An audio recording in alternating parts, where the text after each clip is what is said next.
Alright, so first things first, a new update has arrived. So that means rank rewards. So essentially what it seems like is that reputation matters now. So as you can see, I currently have 630 rep and my rank is rookie. So if I want to rank up to the next rank, I need to get 750 reputation, and if I go down to 400 reputation, then I would D-rank. And the benefit of having a higher rank seems to be the loot bonuses. So it says here that my loot bonus is $500 and 20 Bitcoin per triangle. So if I get 3 triangle, which means capture the core, capture all resources, and take full control, then I will get 3 times that, which would give me 1.5k dollars and 60 Bitcoins, which isn't really that much if you think about it. But the developers has hinted that once the rank is a lot higher, then the rewards scale up quite a bit. So I'm not sure what it is yet. I don't think anybody has revealed what the highest rank reward currently is yet. So I guess we'll have to wait and see. But on the bright side, this means there's a reason for me to continue to rank up now. So I don't have to be dumping my reputation all the time anymore. And as you can see here, it also includes my statistics. I have 60% win rate in attacks and 51% in defenses. And the attack is sort of because I kept dumping my reputation, so that's a bit inflated in the failure rate. Although in defenses, the reason that my defense win rate is so low is because, well, my network has been constantly on upgrade the past few weeks. And for once, I actually have my network defenses fully online as I was upgrading my 2 storages last night, so that I can now hold $2.6 million. So we get to see how good my network is when all my defenses are online.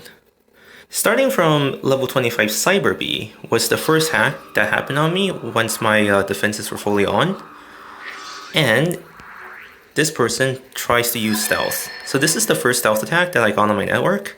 And we can see that the level 10 scanner is making a huge difference. So just that one access program, he's already at 500, and now a Wraith plus another access and have 1.7k. So if he does the other Wraith and then access again, then he wouldn't even be able to Wraith it all the way. So as we can see here, this puts him immediately up to 3.3k. He might have been lower if he didn't wait so long trying to decide. So generally, it's a good idea to think about what you're going to do against the network before you begin the hack. That's my personal advice, but anyhow. So everything so far is pretty standard. And we also see that the scanner is surprisingly tanky now that it's level 10. It's almost taking down the code gate before the scanner itself goes down. If he actually had only one beam cannon up, it probably would have taken down the code gate before the scanner itself goes down, which is actually pretty surprising since scanners are supposed to be pretty weak, really.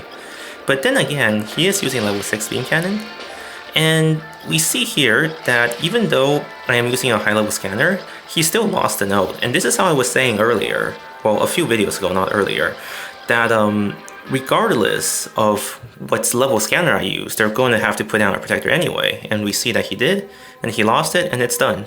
So that's why I'm not too concerned about making this a level 1 scanner, because even if it is a high level scanner, it looks like they're still going to have to put down the protector regardless. We also saw the Muffin Man try to do a hack, except he did 2 Wraith and then gave up, so I'm guessing it didn't really go the way he planned. Next up, let's look at the portal attempt by Obik, who I guess got 5 Bitcoins, which is pretty interesting.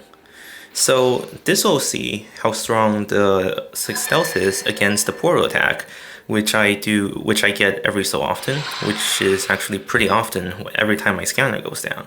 So we see here that after raking the 2 code gate and then putting on the final this access at 2.7k, so he's just going to immediately go for the portal.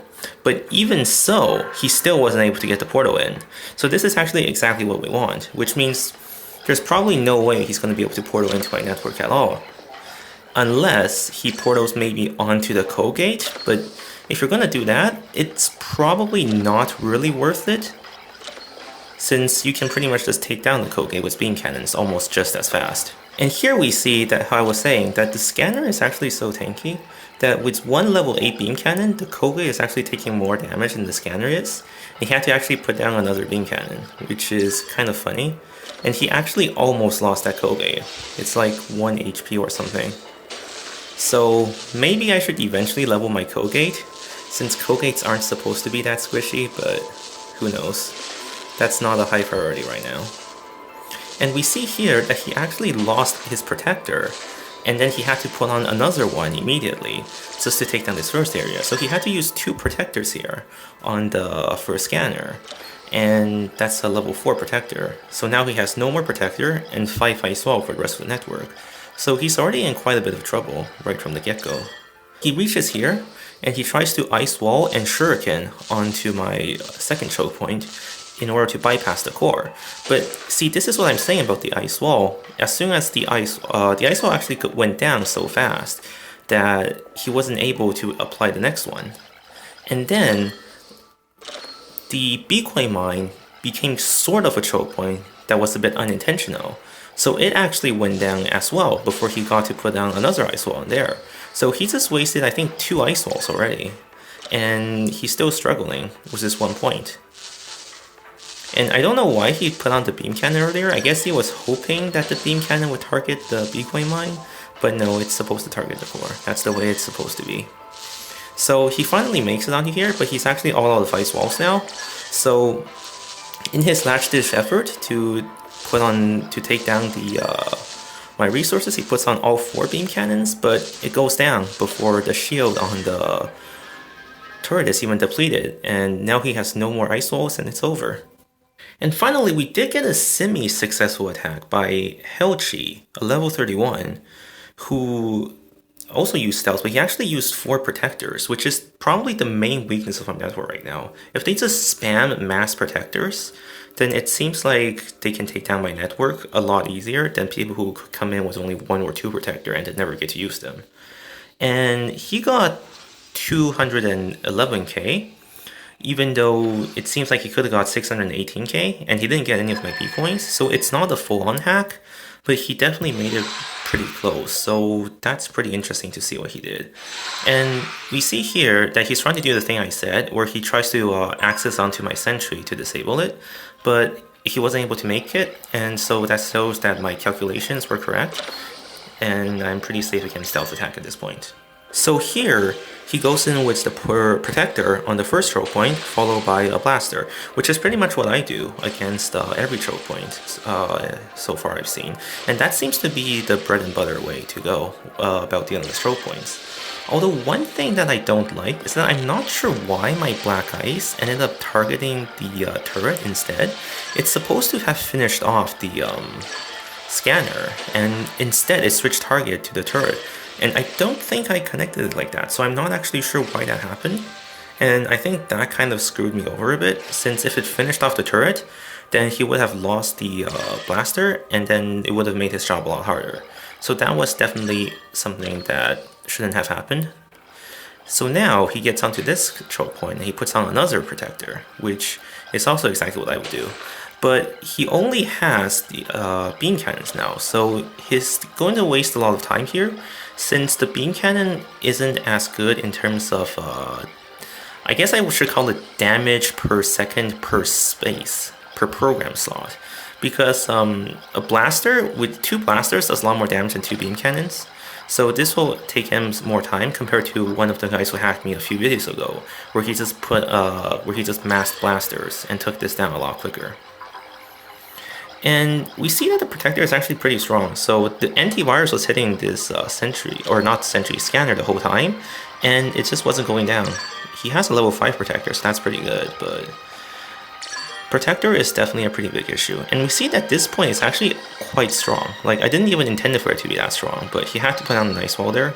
I don't think he even expected that to be that strong, so that's why he only put down the 3 beam cannon. And here we see the other protector. And in fact, he only carried 4 protector, which is the main problem, because if he were to carry another protector and another ice wall, he would have been able to get it onto this Sentry, and he would have been able to take my B coin too. But instead, he didn't carry enough, so he's not getting the B coin, but he is getting the money. And that's definitely something that I did not want. So the main problem here is really that the antivirus isn't strong enough to take down protectors. So I'm not too sure what I can do because after all, the only thing that really breaks protectors is either just keep leveling my antivirus or use more security nodes. And we saw that the security node definitely broke his protect down pretty well on the first scanner, but on this point, the black ice is a lot weaker, so it wasn't really able to break down the protector on the Guardian. Another thing is also that since these 2 points are really weak, by having the Shuriken on this point, he was pretty much able to nullify the antivirus from these 2 nodes. So the Guardian was actually taking a lot less damage than the scanner was, since it was only taking damage from these 2 nodes, whereas the scanner was at least taking damage from 3 nodes at the same time.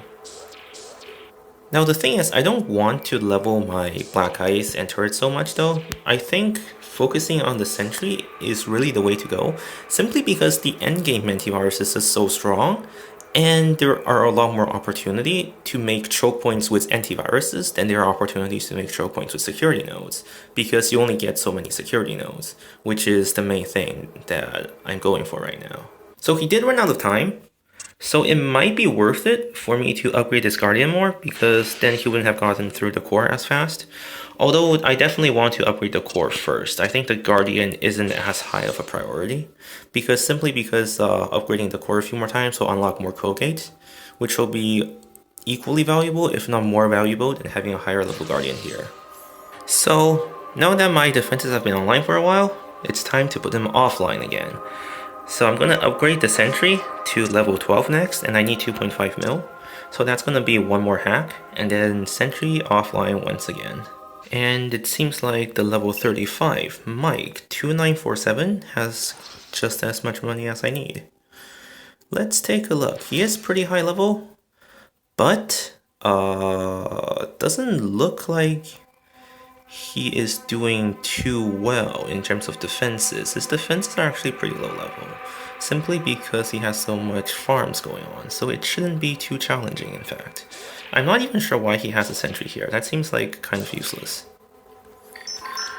So it's just gonna go in with beam cannons, and here it's a Sentry. So I don't think I even need to put an ice wall here. I can just take down the turret with beam cannons alone, probably. Even though he does have a Guardian supporting it, I don't think it's going to refresh fast enough. And actually, this is pretty bad for him too, because he's trying to use the turret as a choke point. So I can put on the ice wall and beam cannons, lagging a bit here, which is unfortunate. And here, I think it's even worse. Actually, wait, no, it's the Guardian that's connected to code gate. I thought the Black Ice was connected to code gate, but it's still pretty bad. I'm actually going to put on a Blaster instead, simply because the code gate is slightly higher leveled, and it does have an antivirus on it, so I don't want the ice wall to be going down with the Guardian, since the Guardian is pretty squishy, even at, I'm not sure what level that is, but it's generally pretty squishy altogether. And here, I'm just going to go with another Blaster, because then I don't have to worry about ice walling it, and now we just have to wait. So we see once again that we have this core connected to a code gate, which is meant to be a choke, which I really don't like. People should really stop doing this, because if you were to connect it to something weaker, like, I don't know, a scanner, even a program library, anything, then I would have to put an ice wall here because the core wouldn't go down fast enough. But because it's connected to a code gate, I can just put on all 3 beam cannons, and I'm doing just fine.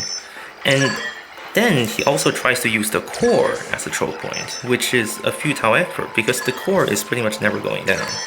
So there's absolutely no reason to use the core as a choke point. It's just possibly one of the worst choke points ever. I mean, sure, you can connect, what, 5 nodes to it, but it also has 5 program slots, and it has the highest firewall of all the nodes, I'm pretty sure, unless the code gate has a bit higher. Don't quote me on that. I'm also just going to put 2 more turrets to speed it up since I'm a bit out of time. But yeah, don't use the core as a choke point, guys. It almost always doesn't work out, in my experience. So once again, gonna give unsolicited advice. I guess this is my own form of BM, but at least it's better than just plain BM. Alright, so down goes to the Sentry again, up to level 12. 3 days? But I did spend a bit of money, I admit, because I was getting a bit impatient and I wanted the 5 building thread. So, but that's all I've gotten so far. Maybe I'll get a background sometime if I really like one. But really, there's no need for me to spend money on filling up my storages or anything. Right now, it's just to speed things up when I get impatient because sometimes I have something that will finish in 1 hour right before bedtime, and when that happens, I much rather just finish it up and then go to sleep and start something else and then go to sleep, as opposed to just having it finish in 1 hour and then wasting a good 8 hours of waiting time. So that's pretty much all I'm going to use credits for. So I hope you can accept that at least. Alright, so that's it for this time. Thank you for watching and see you.